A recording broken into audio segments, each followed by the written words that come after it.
Class 10। सो आज हम discuss करेंगे central board of secondary education CBSE ने जो अपनी वेबसाइट पर एक नोटिस डाला है जो कि किसके रिगार्डिंग है, टू बोर्ड एग्जामिनेशन, यानी कि साल में क्लास 10 के 2 बार पेपर होंगे। एक बार होगा आपका मेन एग्जामिनेशन और एक बार होगा आपका इम्प्रूवमेंट, यानी कि अगर आप सेटिस्फाई नहीं है अपने एग्ज़ाम से तो आप दोबारा भी पेपर दे सकते हैं। वो होगा आपका इम्प्रूवमेंट एग्ज़ाम। बट जो फर्स्ट एग्ज़ाम रहेगा मेन एग्जामिनेशन, तो वो कंपलसरी होगा, वो हर बच्चे को देना होगा। इस नोटिस की हम मेन मेन बातें डिस्कस करेंगे। देखो, scheme of two board examination, general conditions क्या रहेंगी उसकी कि मैंडेटरी रहेगा, यानी कि जो हमारा फर्स्ट एग्जाम रहेगा वो सबके लिए कंपलसरी है कि हर एक किसी को देना है।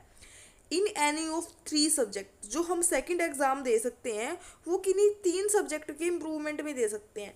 ऐसे नहीं है कि हम सारे ही पेपर दोबारा दे सकते हैं।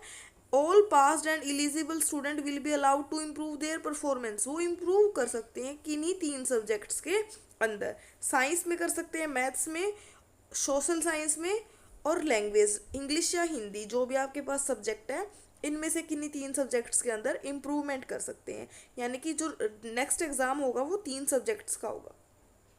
नोट अपीयर इन 3, अगर कोई बच्चा फर्स्ट एग्जामिनेशन में इन 3 पेपर्स को छोड़ ही देता है कि मैं तो पेपर ही नहीं दूंगा, कि मैं तो इनको ना वो परफॉर्मेंस रिपीट हो जाएंगी हमारी, है ना, कि मैं इन 3 का तो इम्प्रूवमेंट के टाइम पे पेपर दे दूंगा, बाकी का आप दे देता हूँ। लेकिन ऐसा पॉसिबल नहीं है, क्योंकि फर्स्ट एग्जामिनेशन में हर एक पेपर में अपीयर होना, यानी कि हर पेपर को देना ज़रूरी है। Only next year essential repeat, सिर्फ दोबारा सेकेंड ईयर में रिपीट कर सकते हो आप। ऐसा नहीं है कि फर्स्ट ईयर में पेपर ही ना दो, सॉरी फर्स्ट चांस में पेपर ही ना दो और सेकेंड में आप उसको इम्प्रूवमेंट में डाल दोगे, ऐसा नहीं हो सकता है। कंपार्टमेंट वाले बच्चे दे सकते हैं, जिसको जो फेल हो जाए फर्स्ट चांस में वो सेकंड चांस में पेपर दे सकता है। Will be allowed to appear in second chance, compartment वाले बच्चे भी अप्लाई कर सकते हैं। Scheme for special category, special category जैसे स्पोर्ट्स के बच्चे होते हैं, कि वो मान लो फर्स्ट चांस में अगर स्पोर्ट्स की वजह से, कि कहीं उसके गेम्स है उस वजह से वो फर्स्ट चांस के टाइम पे पेपर नहीं दे पाया है ना, कोइंसाइड हो गए हैं, मतलब एक ही टाइम पे उसके स्पोर्ट्स भी हैं और एग्जामिनेशन भी है, तो वो क्या कर सकता है, फर्स्ट पेपर को ना देकर डायरेक्ट सेकंड एग्जाम दे सकता है, वो उसके लिए चांस होता है।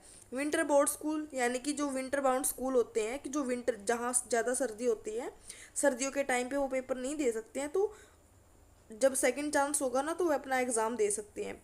CWS candidate will be extending, CWS and candidates भी क्या कर सकते हैं, सेकंड चांस में एग्ज़ाम दे सकते हैं। Means children with special needs, जिनको स्पेशल नीड्स होती है, जो CWSN में बच्चे आते हैं, वो भी फर्स्ट पेपर ना दे के डायरेक्ट सेकेंड पेपर को दे सकते हैं।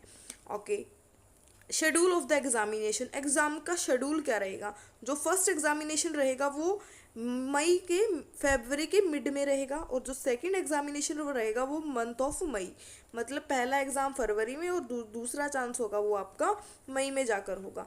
Eligibility and criteria for appearing in examination, eligibility मतलब कौन बच्चा सेकंड चांस दे सकता है।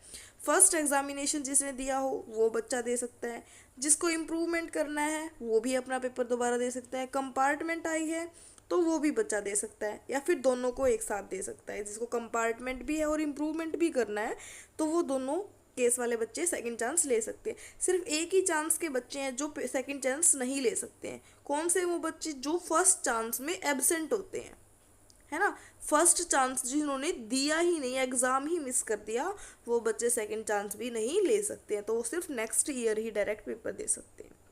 सिलेबस क्या रहेगी, स्कीम क्या रहेगी, फुल सिलेबस आएगा दोनों ही टाइम, कोई चेंज नहीं है। स्कीम दोनों की क्या रहेगी, सेम, फर्स्ट चांस की भी और सेकंड चांस की भी, ठीक है। सबमिशन ऑफ LOC, यानी कि लिस्ट ऑफ कैंडिडेट्स, जो बच्चों की लिस्ट जाती है उसके अंदर भी हर एक बच्चे का नाम होना चाहिए कि ये बच्चे सेकंड चांस लेना चाहते हैं। यानी कि जिस तरह से हम एग्ज़ाम का फॉर्म फिल करते हैं ना, ऐसे ही सेकंड एग्जामिनेशन के लिए भी आपको अपना नाम देना होगा लिस्ट में। ओके, तभी आप सेकंड एग्जामिनेशन दे सकते हो। रिजल्ट क्या होगा, रिजल्ट आएगा, जो फर्स्ट एग्जामिनेशन है उसका रिजल्ट आएगा अप्रैल में, तो अप्रैल में रिजल्ट आने के बाद मई में पेपर हो जाएंगे सेकंड चांस के, और जो सेकंड चांस होगा उसका रिजल्ट आ जाएगा जून में। ओके, सो नेक्स्ट है कि हम फर्स्ट चांस के रिज़ल्ट को यूज़ कर सकते हैं अपने +1 क्लास के एडमिशन के टाइम पे। बेशक वो रिज़ल्ट सेटिस्फाइंग ना हो, बट हम उसको तब तक यूज़ कर सकते हैं फर्स्ट चांस के रिजल्ट को, जब तक हमारे सेकंड चांस का रिजल्ट नहीं आता है। Merit certificate will also be issued only after second examination. जो मेरिट सर्टिफिकेट होते हैं कि किस बच्चे की मेरिट आई है, वो सर्टिफिकेट सेकंड चांस के बाद ही होंगे, यानी कि जो रियल रिजल्ट होगा वो तो सेकंड चांस के बाद ही होगा। पोस्ट रिजल्ट फैसिलिटीज़, यानी कि जो रिजल्ट के बाद फैसिलिटी मिलेंगी, वो है कि photocopy, facilities of photocopy, verification and revaluation. जैसे हम एग्जामिनेशन में क्या करते हैं, रिवैल्यूएशन का फॉर्म भरते हैं, वेरिफिकेशन का भरते हैं, या फिर फोटोकॉपी मांगते हैं, है ना, वो सिर्फ सेकंड रिजल्ट के बाद ही हो सकती है। फर्स्ट रिजल्ट के बाद ना आप फोटोकॉपी के लिए अप्लाई कर सकते हो, ना वेरिफिकेशन और ना ही रिवैल्यूएशन के लिए। Admission in class +1, provisional admission in class +1 not qualify in the main examination will be allowed. अगर कोई बच्चा एग्जामिनेशन में क्वालिफाइड नहीं है, तब भी उसको +1 क्लास में एडमिशन दिया जाएगा। And based on the result of second examination there admission will be confirmed. यानी कि फर्स्ट के बेस पे उसको अगर वो फेल भी है तो एडमिशन मिल जाएगा, बाद में उसका जो एडमिशन है वो कंफर्म किया जाएगा जब उसका सेकंड टाइम का, सेकंड चांस का रिजल्ट आ जाएगा।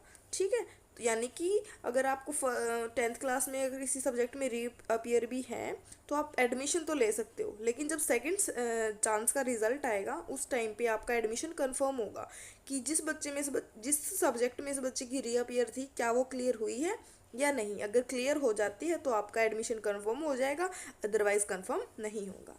LOC with correct subjects offered by them. ये कहता है कि जो लिस्ट ऑफ कैंडिडेट है ना, आपको सही सब्जेक्ट्स की देनी है। जो 3 सब्जेक्ट का आप पेपर दे रहे हो ना, आपको क्लियर इन्फॉर्मेशन डालनी है उसके अंदर, है ना।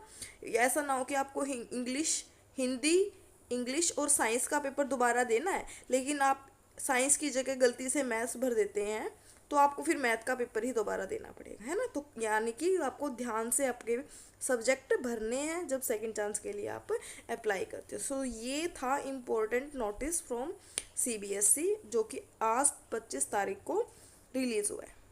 आज ही वेबसाइट पे डाला है CBSE की ऑफिशियल वेबसाइट पर। ये थे मेन पॉइंट्स इस नोटिस के।